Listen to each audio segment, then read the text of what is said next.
You know this feeling? Of course you do! It's Catan. I don't need to explain how to play it or whatever. It's like the Monopoly of our current generation. Great job, Klaus. And there's 4 big expansions we've been sent. Holy smokes. And me, being the reviewer who has played countless games of base Catan since high school, reviewed tons of other board games between now and then, immediately asked, do these help the Catan experience in 2022 for being $60 each? Yeah, maybe I'm crazy, but I was just so curious about all these Catans that I wanted to review every single one, with scores and ranking later in the video. And then there's gonna be some thoughts about Catan as a whole later, so yeah, let's get into it all. Seafarers is the easiest expansion to learn, where you just have to learn how these new ships work, which are like modified roads that go next to or solely on water. Then you go forth and seafare to colonize new islands after building ships to connect them with the main island, and get points for doing so. That's basically it. Let's start talking about these ships, where them being another type of road is sweet, as you can spend a different amount of stuff to get it. It's a little more expensive because sheep, but these water roads can be moved. That's right, every single player can now on their turn move a ship, so moving roads. This allows for some new methods of competing on the longest road prize, which now includes ships. People can suddenly be moving ships to connect paths, or block off opponents, or just give up on the longest road. The ships give a feeling of exploration, aka actual seafaring, as ships all branch out from the main island to drop humans on untainted smaller mini Catan islands. Since settling one gives you 2 points, and sometimes provide the gold mine hex, which can give you any resource when rolled, pretty much everyone is gunning for these, which really changes the game a bit for how simple it is to learn. Super cool feeling to have a city on this gold mine, then roll your number, then choose to get 2 of any resource. I mean, these gold mines do make great targets for the robber, but the robber isn't alone because now you can instead choose to move a pirate ship when it's time to move the robber, which kind of blockades ships. No landlubber normal sailors want to move in or out of that hex now. So you can move the robber or move the pirate ship, which is a good option because the pirate ship isn't necessarily the most powerful later in the game once people are set on having their ships down. Then you can play on different maps, a lot of them. Since Seafarers gives you so many water tiles and additional borders, there's so many more ways to place hexes. And then there's secret unknown scenarios where you clear the fog of war to colonize unknown places.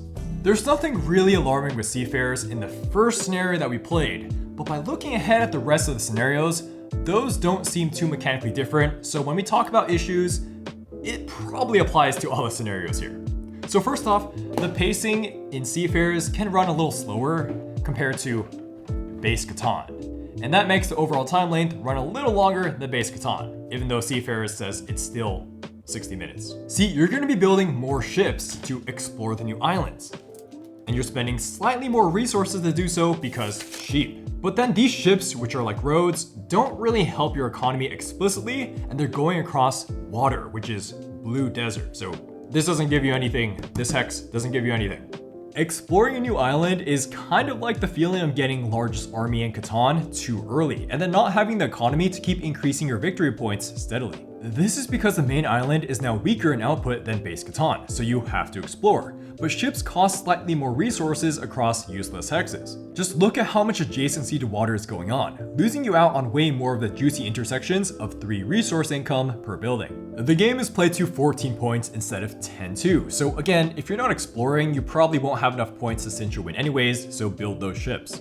Still, we would have liked to see the final VP to win to be knocked down to 12 points, and then only give 1 point for the second island you colonize. And then there's the issue of being a gold digger. This is a little queasy if its number gets rolled a lot. Yeah, I know this definitely won't happen every game, but it's super good because it's anything you want to fix your hand, whereas normal spaces just give diminishing returns because you're always getting the same thing. To keep this simple, we would ask that they only give a range of 3, maybe even 2 types of resources, but man, having a hex that literally just gives you anything definitely bothers Catan's core resource generation system. And then early placement and initial rolls are super important to get early colonizing, or else someone can block you off from the best shipping routes, and then you have to go all the way around if you're in this situation. If you're looking for a first expansion, this is one out of the 2 we recommend, and is the simplest out of all the expansions.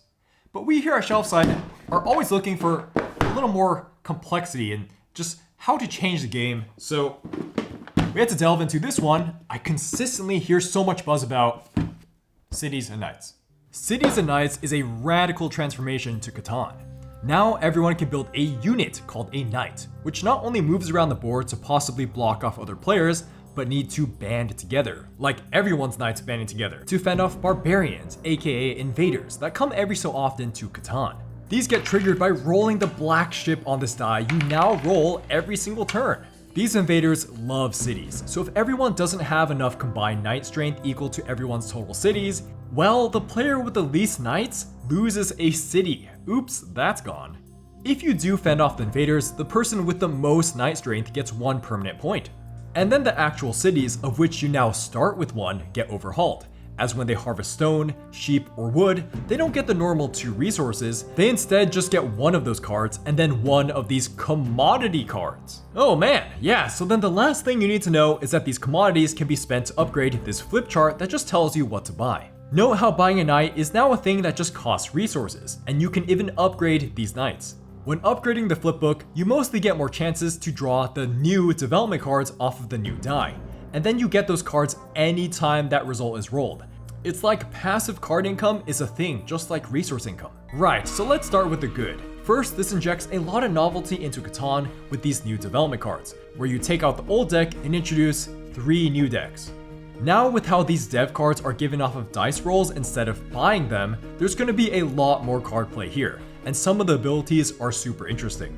There's old classics like Monopoly that have been slightly tweaked, a commodity version of Monopoly for all the coin and paper cards, and the road building is still the same.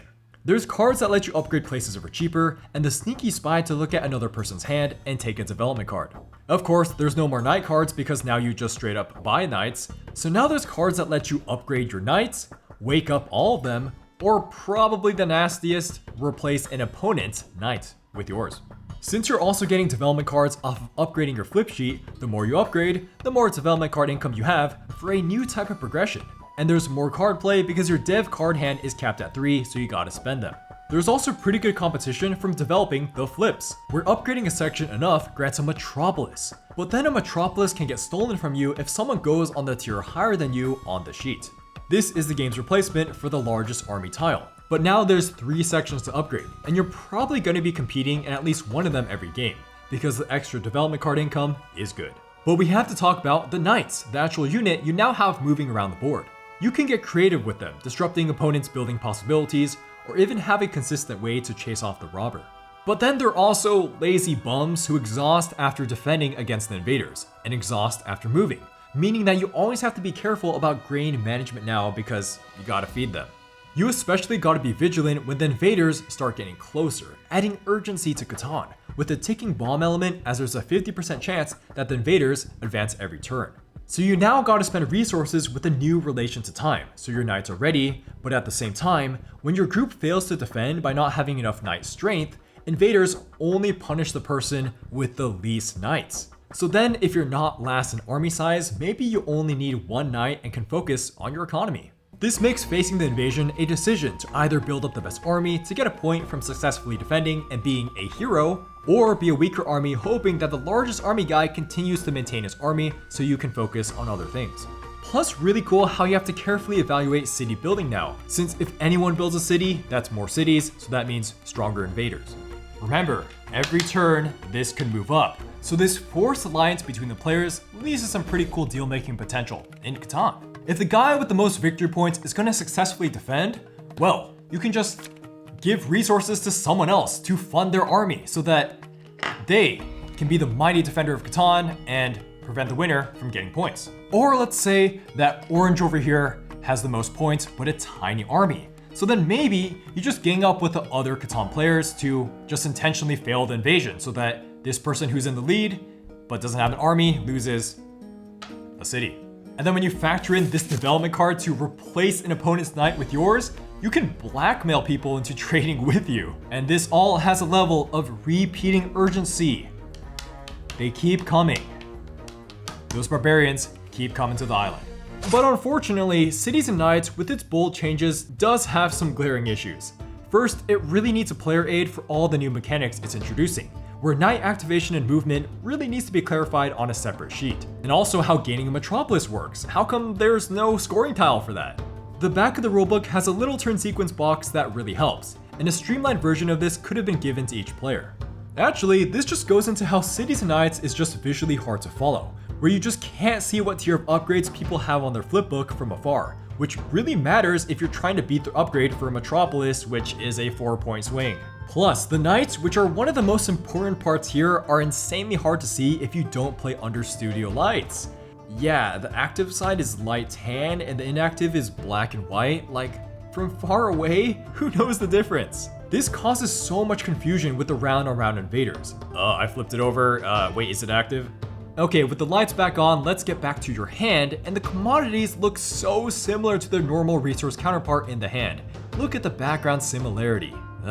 Speaking of these commodities, all of the additional card play in Cities and Knights just makes card handling fiddly. Commodities just sit in your hand for a long time, being saved up as it can only be spent for one thing, which is upgrading your flip sheet. To make it a little worse, you can just build city walls to increase your hand capacity by 2, so that encourages even more fiddly hands. Okay, but having more hands like this is just the card route that Cities and Knights wanted to take. And if you do have card holders, that can definitely alleviate that issue. Okay, but now let's get into the gameplay issues, starting with the flip sheet. So once you hit tier 4 when you upgrade this thing, as you can see, there's an ability you get when you upgrade it. I'll show it on screen. This one is really good, where you always get a resource every turn as long as you don't roll a 7. This is super strong compared to the other ones you can get here, where one is you can trade for a 2-to-1, good, but not as busted. And then the last one is you can upgrade your knights to tier 3, which, yeah, is kind of whatever compared to getting a resource every single turn. Next thing, you can probably already tell this is nothing like normal Catan feel, and its length is actually bloated past the 90 minutes listed on the box. Most of the time, Cities and Knights is more like 2 to 3 hours, especially on your first couple playthroughs. This is because not only do turns take longer with more to think about, but the game length is just padded out with so many of the tweaks. Like, if someone loses a city to invaders, they're really behind, which slows down their economy. So if they're gonna win the game, it's just gonna take longer. Or let's talk about cities, where they're actually nerfed, where instead of always giving 2 resources, 3 out of the 5 hexes they're next to only give 1 resource and then the commodity that is only spendable in 1 area. This slows down spending power across the game, especially if you want to build cities with 3 stone. But you have to be careful about building cities because that makes the invaders stronger, so double whammy for slowing down the game. To make it all worse, Cities and Knights is filled with resource sinks, areas you spend resources on without really advancing the game. Like, how about the city walls that lets you have a bigger hand, which, while allowing for new feelings of resource accumulation, this adds more time to the game as you just spent 2 brick to play defensively. The worst culprit for spending resources is to prevent the invaders from doing damage. See, while you can play around with having the smallest army, you probably don't want 0 knights, since that puts you at a huge risk for losing a city if the invasion fails, but everyone else has just 1 knight. So then everyone is buying at least some knights. Plus, every time you face the invaders, regardless of outcome, all the knights are exhausted because they're lazy bums. So that's a lot of wheat that your group needs to spend to keep reviving them. A lot of stuff that would normally go into making people's economies better to steadily advance the board goes into big army, yeah! To every so often have 1 person get the victory point for a game where you need 13 points to win. Remember, there's no more largest army card, so no more sudden point swings from just stacking a knight card you never had to keep feeding. If you're the type of person to play Catan in 30 to 45 minutes, then maybe this could be 90 minutes once you get it down, but come on, first games can take more than 3 hours, which is saying a lot for Catan. Maybe 11 victory points is more of a realistic ending point. Those are the glaring issues. Now we're going to talk about some nitpicks that, depending on how you approach Catan, might not be an issue for you. Cities and Knights has some areas where the randomness is not handled healthily. So first off, you really need a sheep and a stone early on to build a knight for the first invader attack. Otherwise, losing a city within the first couple rounds basically knocks you out of winning the game. There is a variant where you don't roll the event die during the first 2 rounds, the event die that triggers a ship, and we're surprised why that isn't in the initial game. And you know how we praised the increased development card play before? Well, they got an ugly side. Since there's a chance that players get cards every time you roll a die, the card income could start to get pretty good mid-late game as people upgrade their flip chart, which they will because it's the only thing you can spend commodities for and gives you a metropolis at some point. And the income is solely based off of the red die and the new event die, so 2 out of the 3 dice you roll every turn. It's entirely possible you don't see many development cards or a staggering amount in some games if you keep getting outcomes like this.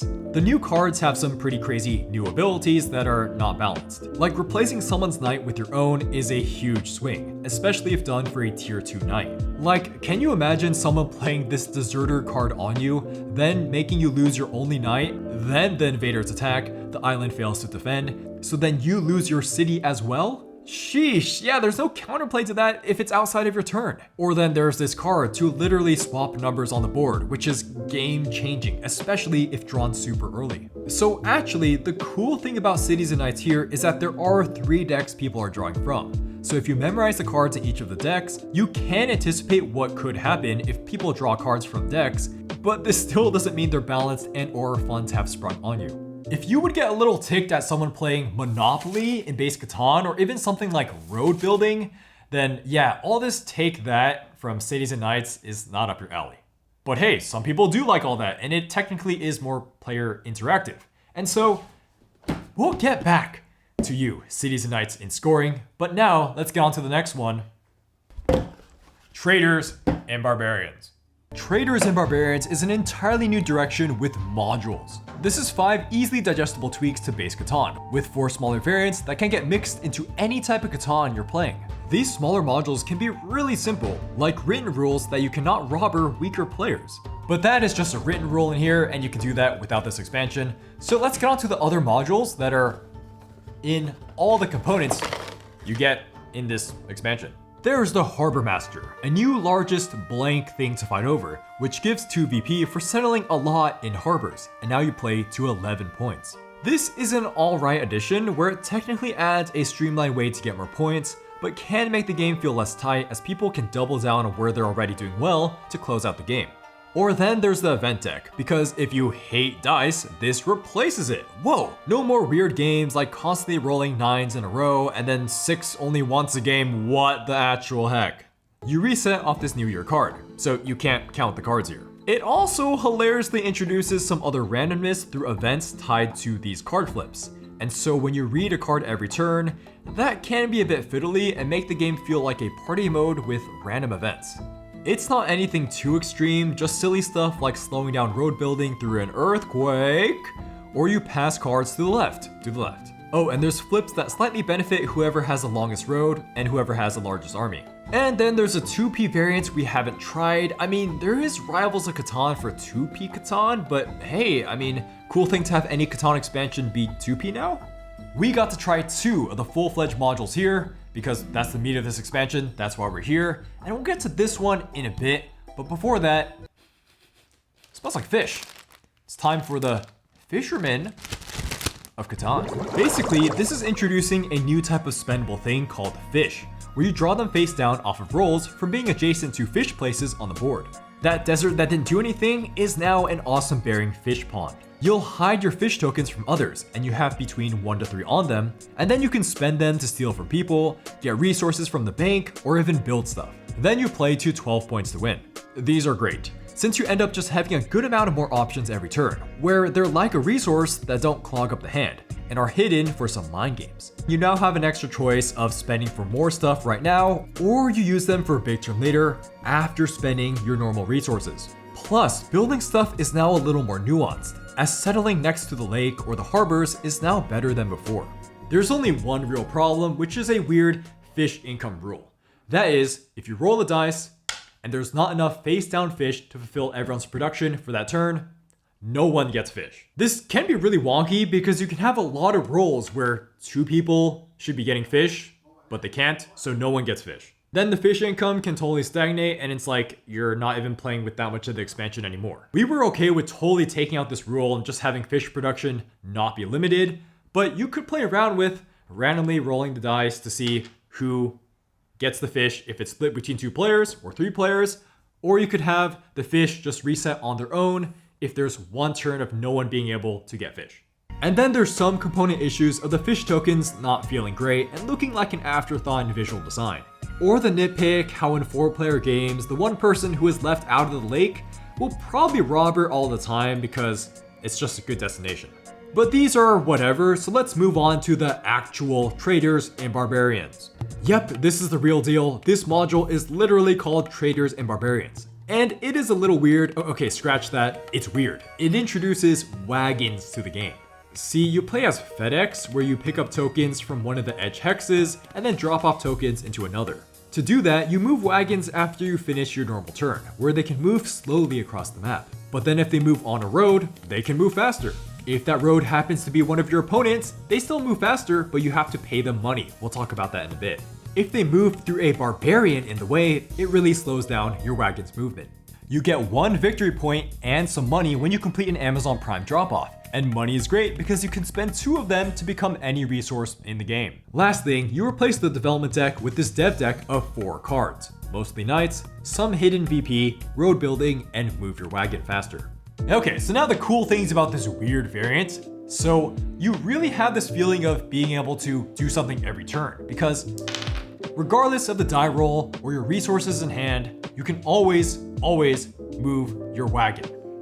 See what happened there? It moved across roads, and moving across roads basically makes your wagon move twice as fast. So all road building is super important in Traders and Barbarians. It's still Catan rules, where roads are permanent. It's just that there's no longer this longest road victory tile, but you're still placing roads like crazy because you want to be able to block off your opponents and make them pay you. There's no more robber too, just 3 barbarians who stand in the middle of routes.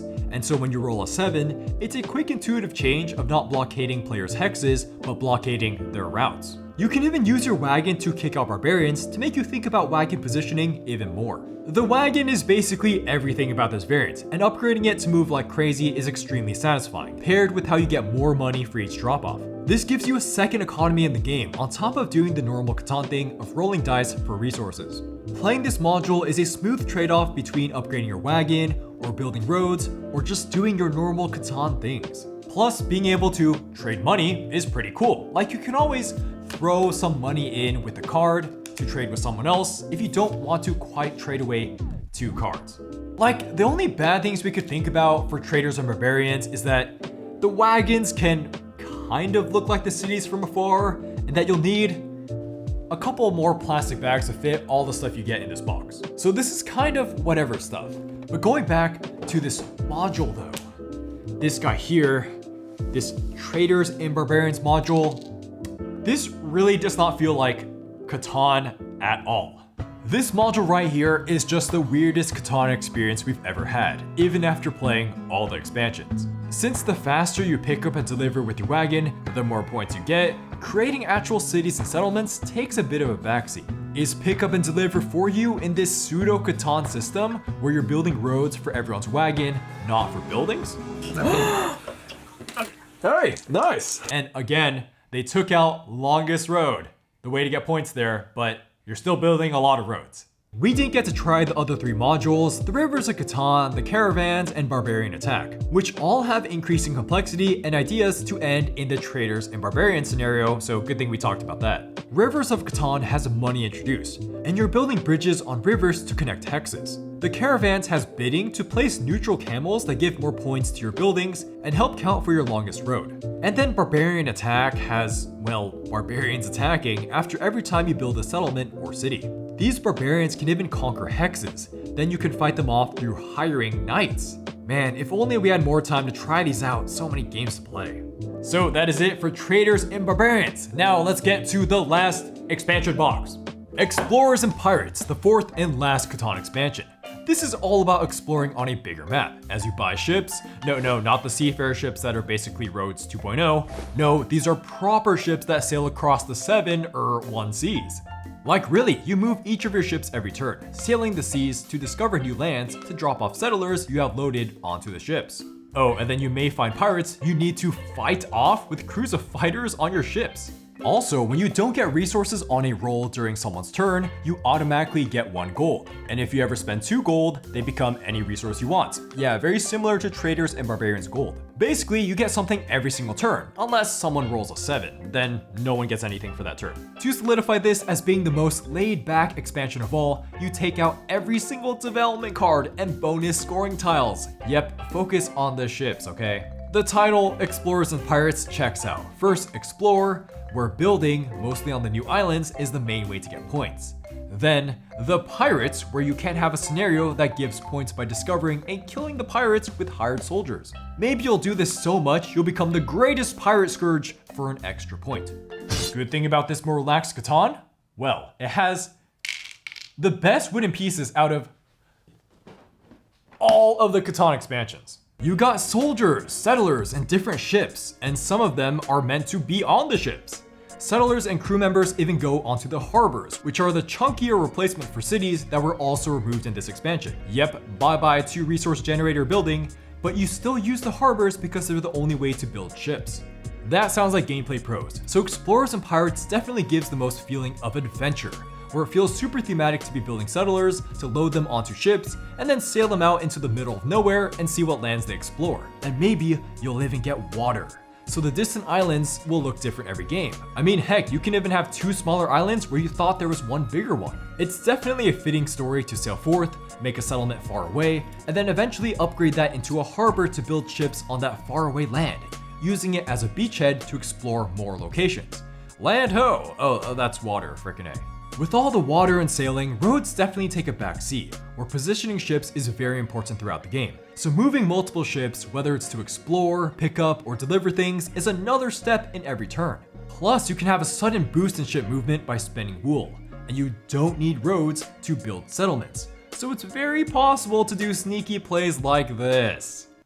This was a very dirty play that was done to me in a game, and I commend it. That knocks me out of the game, dude. Okay, and I'm Well, gonna that's go just here. a dick move. But you should have expected It makes that. sense, yeah. Do that. From here, You 1, 2, freaking 3, dickwad. 4. Wow. You dickwad. I know. Last cool thing is that this runs extremely true to time, that is in the first scenario. That gets us to the second scenario you'll see in this book, where it introduces pirates as a mechanic, and that runs too long. See, this second scenario throws in almost all the new tricks. And so let's start with players hiring their own pirate ships, yeah, they're called pirate ships, when they roll a 7, which are like a robber of the seas that prevent ship movement. These pirate ships start to pose a problem to the game length, where to get past an opponent's darn pirate, you have to spend money to the bank. To get rid of an enemy pirate, you have to roll a 6 with an unmoved ship. And while you can roll more dice if you add more ships around that pirate, that's still a 6 you have to roll. Movement can just become agonizing when multiple enemy pirates hold choke points and you just don't have money. You only move your pirate ship when you roll a 7 too, and there's no night card, so be warned of weird player-pirate game states. Then you have to play to 12 points in this scenario, which is a steeper ask for a game where development cards and scoring tiles are taken out, and everyone has an additional phase of their turn of moving ships. To get extra points, you want to find and kill pirates, but if the pirates are far away, the game will be longer. And pirates slow down settling because you can't settle next to pirates unless you kill them first. So doing that requires buying soldiers and putting them on ships, which costs resources, and you gotta sail across the water multiple times. The game can especially hit a wonky space once you've killed all the pirates but no one has won yet, meaning that crews are entirely useless, but it appears this gets fixed in later scenarios. 10 points is definitely more of a fitting time length to get this through the box projection of 1 hour. And then what the heck is going on with some of the printing? It's entirely cut off. Are you serious? This isn't in the other expansions. And the whole idea of this is loading your ships, but then some of the pieces will fall off your ships mid-game, and that's just how this was made with flat wood. Okay, this next point is a lot more cautionary and really dependent on how you approach Catan in general. See, Explorers and Pirates dulls the player interaction of Catan. First off, this map is about twice as big as base Catan, so you're not really competing for spaces as much, especially with relation to road building, because you can just sail around places now. And then everyone has gold to spend to get any resource they want, so that diminishes trading incentives by a little. And then number 2, well, the game took out the development cards for the mine games and then also the scoring tiles for the point swings. There's definitely still trading, or working together to defeat pirates, or rushing to explore somewhere before someone else does. but it's not as much player interaction as base Catan, and definitely doesn't feel as mean, which could be a good thing for some players. This is the only way to play Catan without ever losing victory points, which, again, is a really cool thing for some groups. The last nitpick is that this expansion is just the most annoying to organize out of the 4, with no included insert and just has the most map tiles because it introduces a much bigger map for a slightly longer setup time than the rest. The big thing to get out of Explorers and Pirates is that it is the most friendly feeling overall, where you get something every turn, no matter what the die roll is, because money, and it just wants you to revel in the feeling of exploring new areas. It is also entirely pick up and deliver oriented by picking up things and sailing them somewhere else. So let's talk about the rest of this expansion that we haven't tried, but have read through that have even more pick up and deliver. So there's a fish scenario where in addition to pirates, you can also find fish areas where you have a chance to pick up fish from and deliver to this special island for points. Then the last scenario is all about spices, where you can pick up crew members on islands in exchange for spices, which you also need to drop off. And these also give you permanent abilities like making your ship faster. Now it's time for score. So here at Shelfside, when we're scoring expansions, we're critically evaluating the aforementioned pros and cons, and then also adding in the caveat of, are these expansions a good idea in the first place to add to the base Catan experience? Base Catan would be a 7 out of 10 recommender score. It is good. This has a lot of game mechanics presented in a streamlined, friendly way, from hand management, trading, competing over public goals, hex counterplay, and looks very visually sharp.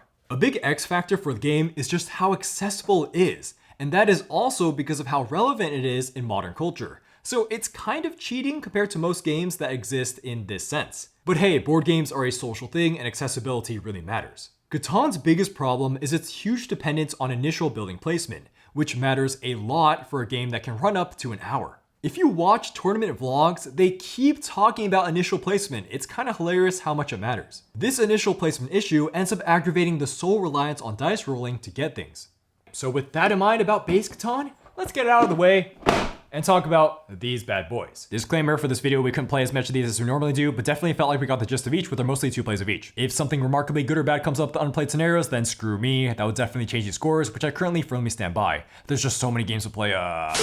So, Seafarers is gonna be a 6 out of 10 above average. Cities and Knights, 4 out of 10 below average. Traders and Barbarians, 7 out of 10 good.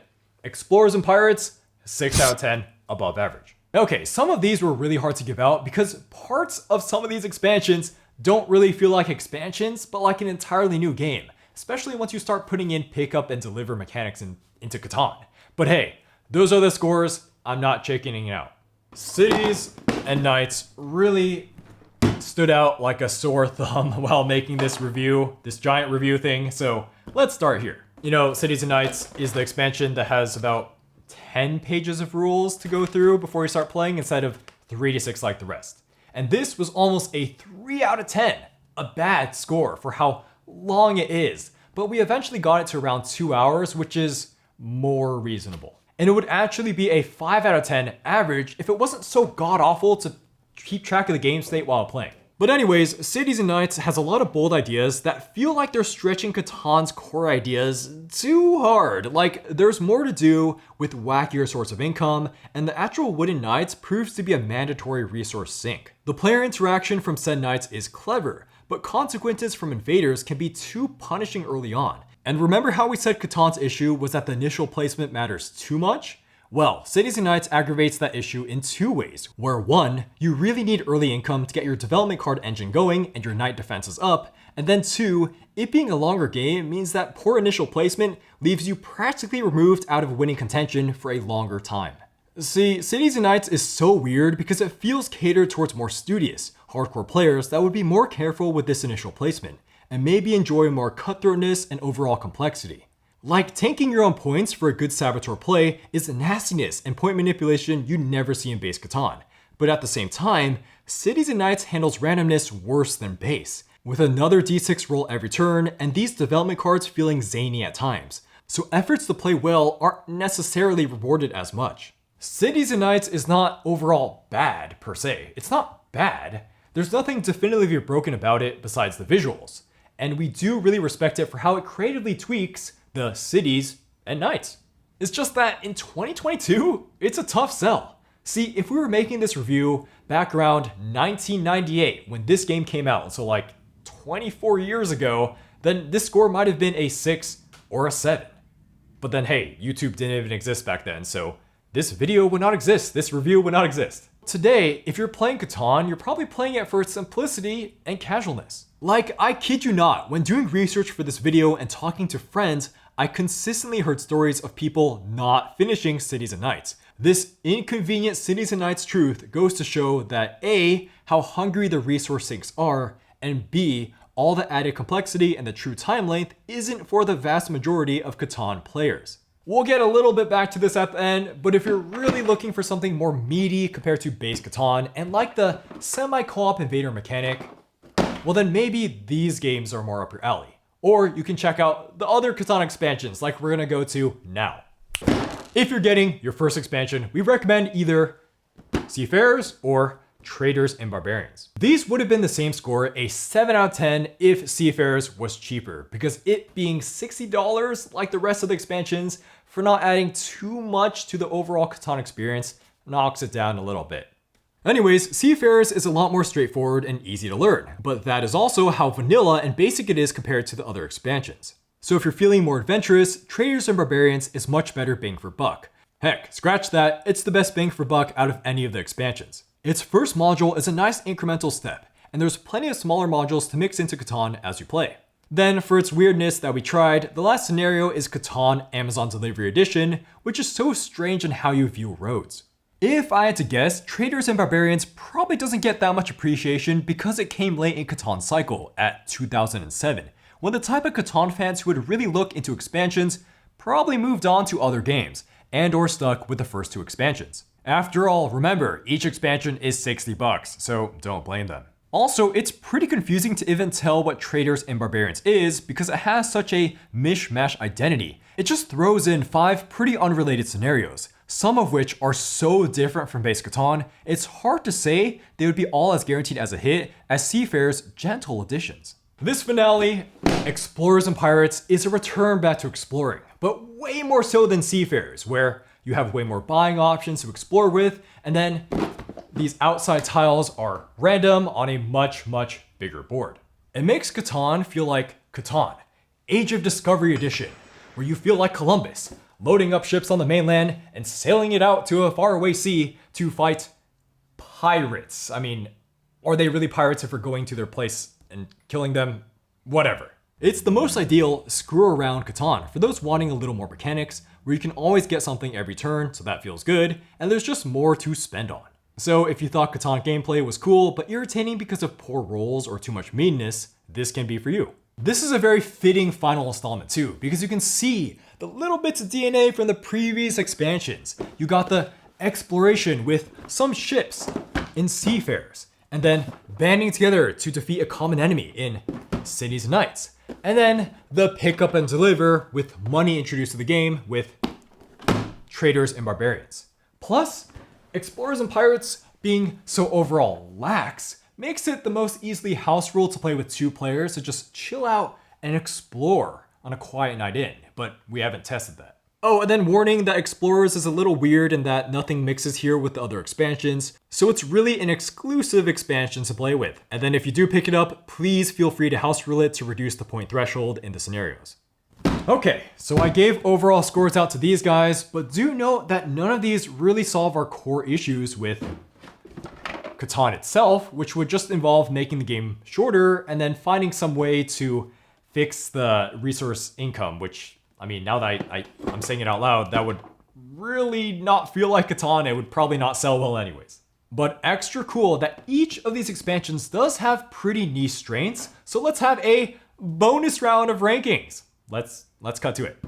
Bottom will be the last place, top will be the first place, the best place. Okay, so if you really don't play a lot of games outside of Catan and are looking for our first expansion, here we go. Seafarers wins. If you fall more into my boat and are looking for something to spice up your Catan experiences with friends and family, well, here we go. Traders and Barbarians, you win. If you want it to feel the weirdest and least Catan-like, Traders still wins. The roads in the last scenario is just so weird. And then, if you are in love with Catan's core systems so much that you want a more complicated game on top of that with more length, more interaction, more meanness, and more random resource generation, and variance of card abilities with a group of 3 or 4 that shares that mentality with you, then yeah, Cities and Knights is for you. There is an audience for this game, just a very niche one in 2022. Now it's time for my personal score time, how I feel about all these expansions. So it's been quite the Catan journey for me. I used to quite like this game, then got burnt out of it in high school, then slowly came back to grasps with it, and then just when you think you're still probably not gonna play it again because there's so many other great games out there, Catan Studios dragged me back in. Let's play Catan? Seriously, really awesome that I could get this experience and share it with you guys. So here are my scores, and I even got to replay base Catan again after playing some of these expansions. So, base Catan is gonna be a 6 out of 10 for me. Seafarers is gonna be a 6 out of 10 for me. Cities and Knights, a 2 out of 10 for me. Traders and Barbarians, a 7 out of 10. And then Explorers and Pirates, a 4 out of 10. Let's just start with Cities and Knights. I really don't think a lot of its mechanics are that fun to play with.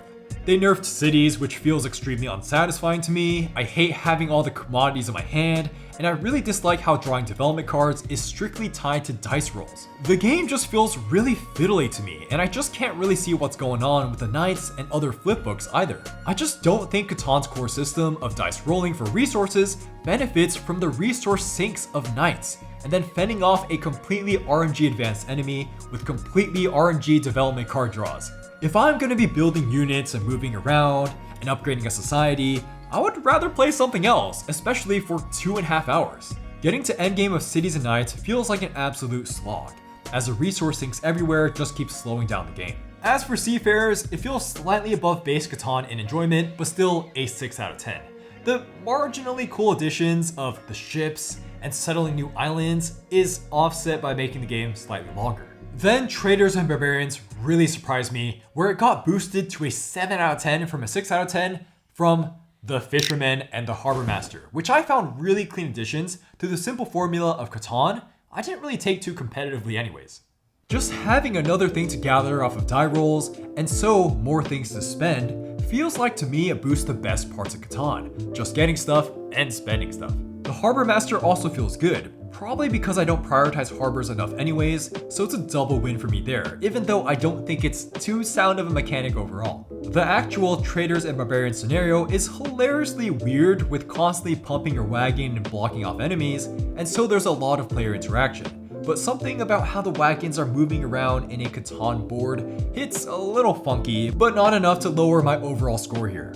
The kind of weird one for me still is this Explorers and Pirates, which feels a little too much like meandering around with too much of an exploration focus. When I play this, I feel like I'm getting weirdly teased some civilization building game with aspects from it, with exploring, getting a better economy, building ships and armies, and fighting pirates, but I feel like those systems don't work well with Catan.